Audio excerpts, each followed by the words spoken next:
Hi, hello mga guys. Good afternoon, magandang hapon. Ako po ay nagbabalik sa aking YouTube channel, Shalsita TV Lab. Ako po ay alam niyo po ba guys, ako ay may isi-share sa inyo tungkol sa asin. Ang asin po ay nagbibigay swerte sa ating buhay. Ang asin, bawal lang po ipamimigay sa mga kapitbahay. Kung may manghingi po sa inyo ng asin, ay bawal po itong ipamimigay dahil ito po ay natutunaw.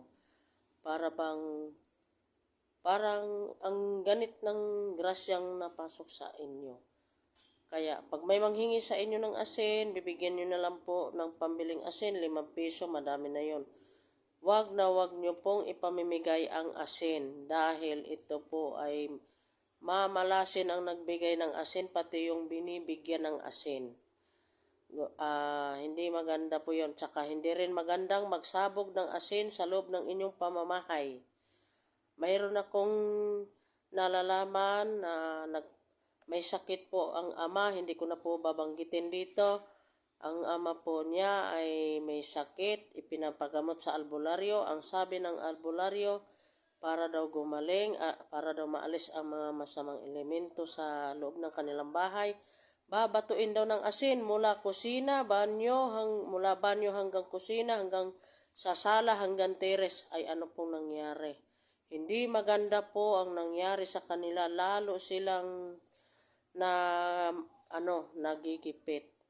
Lalong pabalik-balik sa ospital hanggang sa hindi na gumaling. Nagagalit ang taga-ilalim sa kanila. Mabuti pa guys ang gagawin nyo sa asin.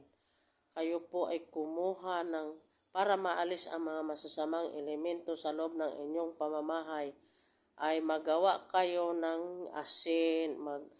Kumuha kayo ng baso na kristal na walang sulat, walang drawing na bulaklak, yung plain lang na baso. Yan yung lalagyan ng asin at dahon ng laurel. Ang asin ay nagbibigay ng kasaganaan sa buhay at aalisin nito ang lahat ng kamalasan. Ay puro swerte naman ang darating.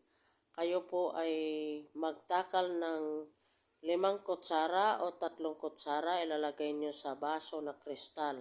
Tapos maglagay kayo ng dahon ng laurel. Ito po yun guys, ang asin. Ito po ay 7 takal na kutsara. Bawal po na pag partner-partnerin. Bawal ang pares-pares na 7 kutsara, 5 o 3. Tapos guys, haharap kayo sa silangan. Ito ay ang dahon ng laurel ay 7 din. 7 kadahon ng laurel ang itutusok ninyo.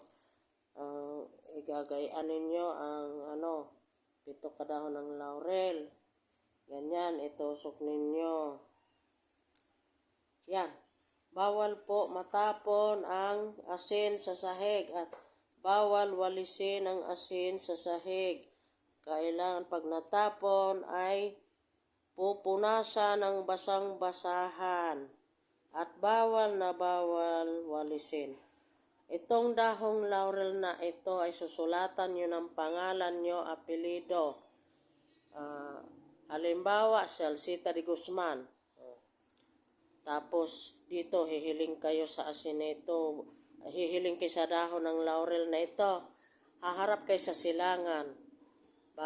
Magdasal kayo ng Ama namin, sumasampalataya Baginong Maria, luwalhati. Tapos magwiwis kayo sa dahon ng laurel na ito bago nyo itusok sa asin.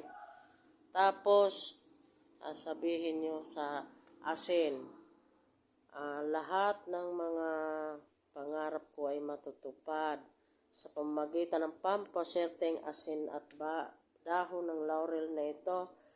Ang lahat ng mga kamalasan ay maaalis na ito sa pamamagitan ng asin at dahon ng laurel na ito. Ay puro swerte ang darating sa aking buhay. Magkakaroon ako ng lupa, magkaroon ako ng magandang bahay, magkaroon ako ng magandang sasakyan, magkaroon ako ng negosyo na dito na ko yayaman, at ang buong kong pamilya ay maging masaya, malusog, malakas, masigla at mahabang buhay. at malayo kami sa lahat ng kapahamakan at kailan may kami hindi magkakasakit. At puro swerte ang darating sa aking buhay. At ang mga anak ko ay makatapos ng pag-aaral. Ganon.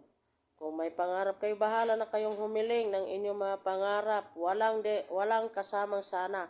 Direct to the point ang pagwiwish. Walang kasamang sana dahil pag sinamahan nyo ng sana, ay nako po mga guys, ay 50-50, malabong mangyari. Kaya kailangan dire-diretsong pagwiwish ninyo mga guys.